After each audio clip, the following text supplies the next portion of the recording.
Saudara, Anda kembali menyaksikan Breaking News Kompas TV. Bersama saya Renata Panggalo, kita membahas pengunduran diri Nanik S. Deang dari posisi Kepala Badan Gizi Nasional. Dan untuk mengetahui lebih lanjut, kita terhubung dengan anggota Komisi 9 DPR dari fraksi PKB Zainul Munasihin sebagai mitra kerja Badan Gizi Nasional. Pak Zainul, kita melihat program MBG ini merupakan program prioritas Presiden Prabowo Subianto. Kekosongan Kepala BGN ini tentunya harus segera diisi agar transisi untuk tetap melanjutkan program prioritas berjalan dengan baik. Dari Komisi 9, apa yang Bapak cermati? Apakah sudah ada bocoran, Bapak? Ya, Mbak Renata, pertama tentu kami di Komisi 9 kaget ya, terkejut dengan pengunduran diri dari Bu Nani ini. Tapi kami menghargai keputusan beliau karena ini menyangkut soal kesehatan. Kesehatan kan hal yang utama ya. Jadi kami menghargai keputusan beliau untuk mengundurkan diri.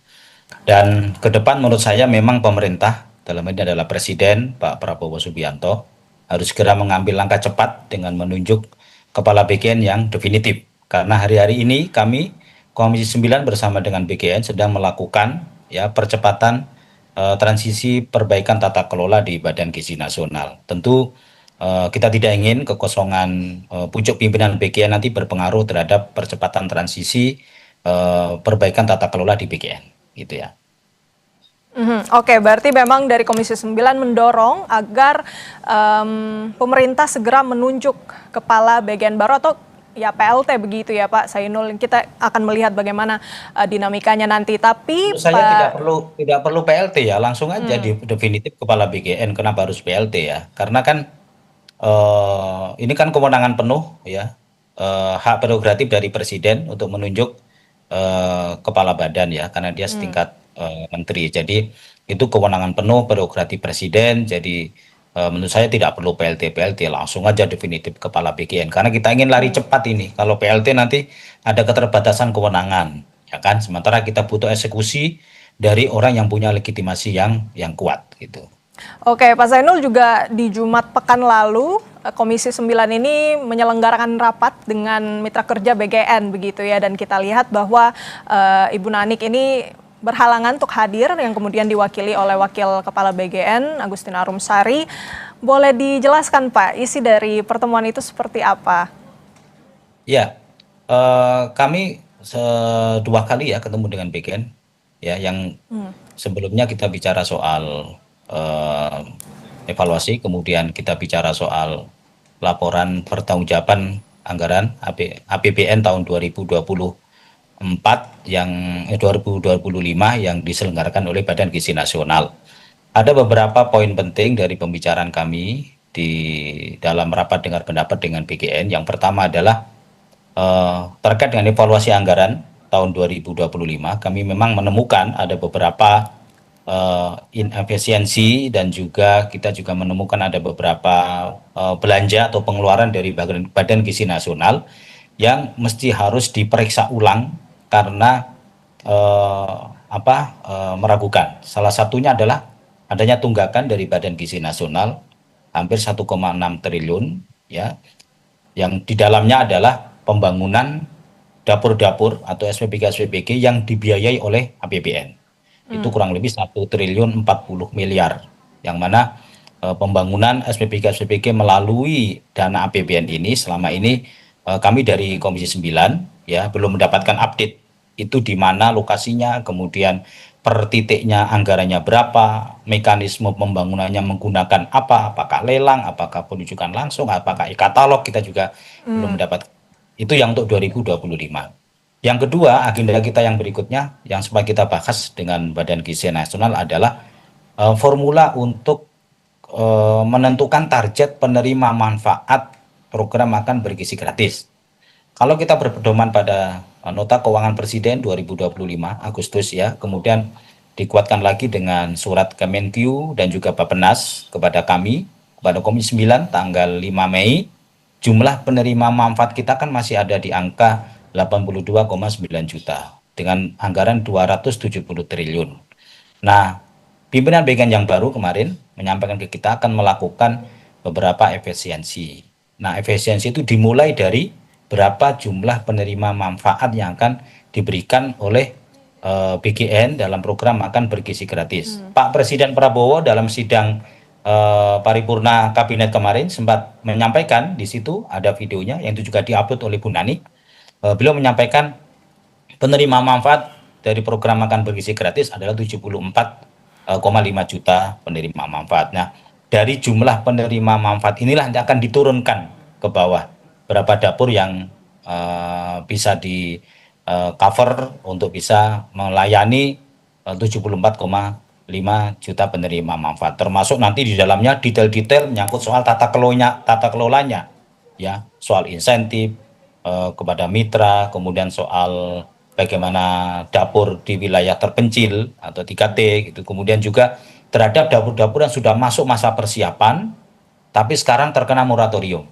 Nah, nanti akan dihitung dari berapa total jumlah penerima manfaat yang diputuskan oleh Badan Gizi Nasional. Sekarang kita masih menunggu karena BGN minta waktu 1 bulan. Sebetulnya agak terlalu lama kalau menurut kami ya, tapi it's okay karena kan memang situasi di BGN hari ini sedang terjadi dinamika yang luar biasa. Tentu pimpinan BGN yang baru butuh waktu yang agak lama gitu untuk mendiagnosa ya dan juga menentukan treatment terbaik untuk MBG ke depan gitu. Oke, Komisi 9 memandang bahwa butuh waktu begitu ya untuk melakukan sejumlah evaluasi. Kita bisa bilang begitu ya, meskipun Bu Nanik ini sudah ada sejumlah perbaikan yang ia lakukan dalam kurun waktu yang ia menjabat sebagai Kepala BGN, namun tidak bisa dipungkiri juga ya Pak, tadi ada beberapa evaluasi, tadi ada inefisiensi, tunggakan BGN hampir 1,6 triliun tadi Bapak sampaikan, terus target penerimaan manfaat, dan juga bagaimana kemudian perbaikan di 3T dan juga moratorium ya, dapur-dapur yang masih dalam fase persiapan. Menurut Komisi 9 sosok seperti apa yang bisa kemudian gerak cepat begitu Pak untuk menggantikan Bu Nanik dan menyelesaikan masalah ini?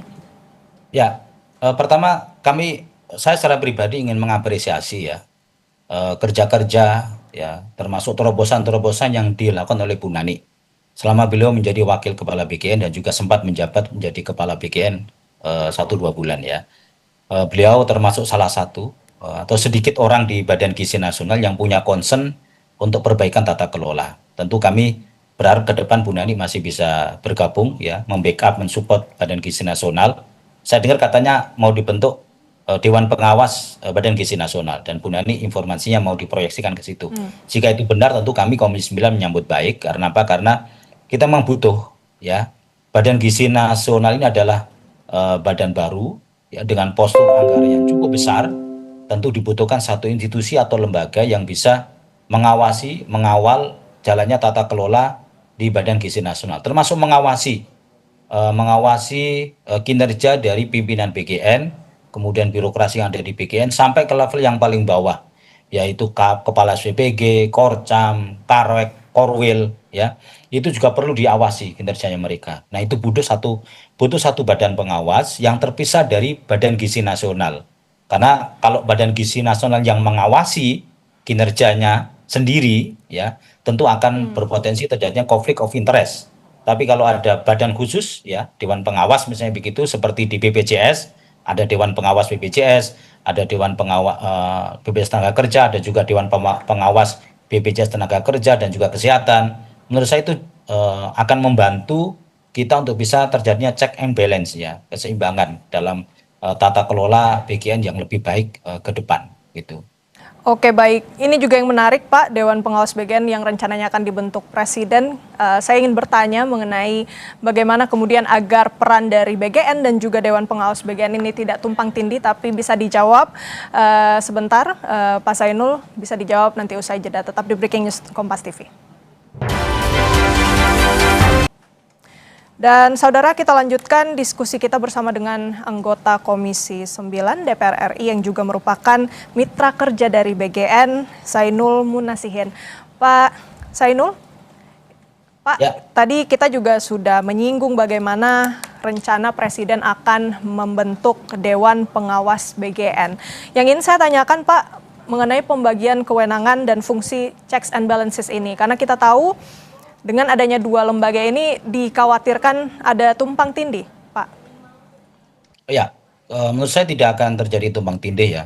sudah pasti kalau Badan Gizi Nasional dia menetapkan regulasi, ya, kemudian dia melaksanakan regulasi itu, sementara Dewan Pengawas BGN dia mengawasi pelaksanaan atau implementasi dari regulasi yang dibuat oleh Badan Gizi Nasional.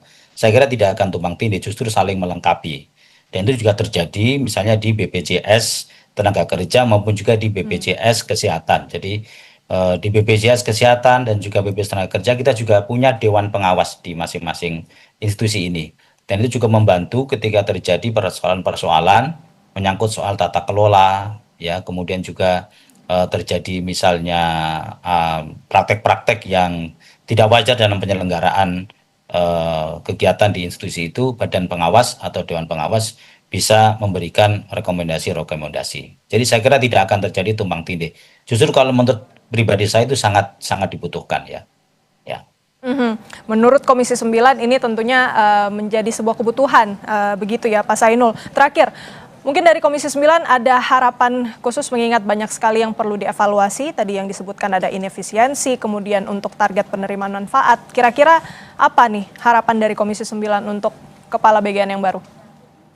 Ya, Kepala BGN yang baru merupakan hak prerogatif dari Presiden, dari Bapak Prabowo. Tentu kita serahkan sepenuhnya ya kepada Bapak Presiden untuk menunjuk figur yang terbaik ya untuk menggawangi Badan Gizi Nasional ke depan. Cuman kami dari Komisi 9, saya secara pribadi berharap yang pertama, Kepala BGN yang baru kita berharap perspektifnya adalah perspektif mencari solusi, bukan perspektif yang mengarah kepada konflik. Karena hari ini terjadi dinamika yang luar biasa, khususnya antara Badan Gizi Nasional dengan para mitra dapur ya. Karena sampai hari ini kan masih ada 13.000 dapur aglomerasi yang masuk masa persiapan, yang sekarang di moratorium. Itu harus dibicarakan dengan baik-baik, dengan kepala dingin, dengan pendekatan mencari solusi. Nah, begitu juga dengan dapur-dapur yang ada di wilayah terpencil. Misalnya begini, pimpinan BGN sebagian menyampaikan pendapatnya bahwa mereka hanya akan pakai Perpres nomor 12, di mana lokasi daerah untuk dapur-dapur wilayah 3T itu hanya ada di 30 kabupaten dengan mengacu kepada Perpres 12. Tentu statement seperti ini itu bisa menimbulkan reaksi yang luar biasa dari para mitra, yang mana mereka membangun dapur 3T itu dengan Perpres 115.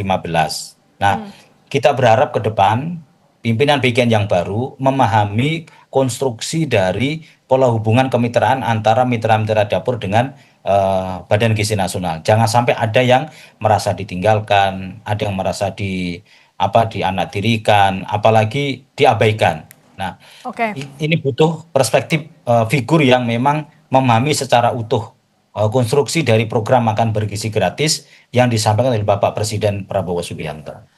Oke, dibutuhkan figur yang dapat memahami hubungan kemitraan dengan mitra MBG dan tentunya pendekatan berbasis solusi. Terima kasih banyak sudah berbagi pandangan anggota Komisi 9 DPR RI, fraksi PKB, Bapak Sainul Munasihin. Sehat selalu, Bapak. Sama-sama, makasih Mbak Renata. Dan kami tutup Breaking News Kompas TV. Saudara, informasi lebih lanjut mengenai pengunduran diri Nanik SDyang sebagai Kepala BGN Anda dapat saksikan di Kompas Siang. Saya Renata Panggalo, terima kasih. Sampai jumpa.